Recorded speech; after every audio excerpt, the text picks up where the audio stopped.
সরকারি চাকুরিতে কোটা বাতিলের দাবিতে ক্লাস পরীক্ষা বর্জন করে চলছে আন্দোলন। সড়ক, মহাসড়ক ও মোড়ে মোড়ে শিক্ষার্থীরা পালন করছেন বাংলা ব্লকেড। অবরোধের কারণে দুর্ভোগে পড়েছেন সাধারণ মানুষ।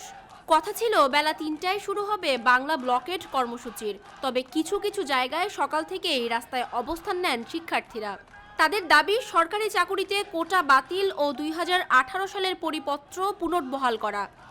আন্দোলনকারীরা বলছেন কোটা ব্যবস্থা অগণতান্ত্রিক, অসাম্যের এবং অন্যায্য। তাই এই ব্যবস্থা বাতিলের জন্য বাধ্য হয়েই রাস্তায় নেমে আসা হয়েছে। গত এক সপ্তাহের বেশি সময় ধরে উত্তাল রাজপথ।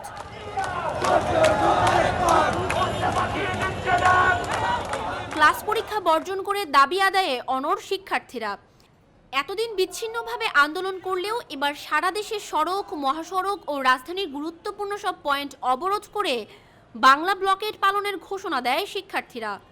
উদ্দেশ্য সড়ক, মহাসড়ক অচল করে দেবার। এতে রাজধানী জুড়ে তীব্র যানজটের শঙ্কা প্রকাশ করেছে ঢাকা মেট্রোপলিটন পুলিশ। এমনকি যানজট এড়াতে রাজধানীর ধানমন্ডি, শাহবাগ সড়কের বিকল্প ব্যবহারের অনুরোধ জানানো হয়েছে।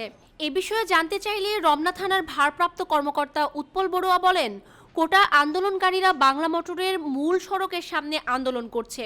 দীর্ঘ সময় ধরে তারা এই আন্দোলন চালিয়ে আসছে। এই আন্দোলনকে কেন্দ্র করে কেউ যেন উস্কানিমূলক কর্মকাণ্ড এবং অন্যান্য নাশকতা বা কোনো অপ্রীতিকর ঘটনা না ঘটাতে পারে, সেজন্য আমরা সতর্ক রয়েছি। তিনি আরও বলেন, ঘটনাস্থলে আমাদের থানা পুলিশের পর্যাপ্ত টিম ও স্পেশাল টিম রয়েছে। সবাই এসব বিষয়ে সতর্ক আছে যাতে কোনো অপ্রীতিকর ঘটনা না ঘটতে পারে। অন্যদিকে কোটা বাতিলের দাবি মেনে না নিলে কঠোর কর্মসূচির হুঁশিয়ারি দেন আন্দোলনরত শিক্ষার্থীরা।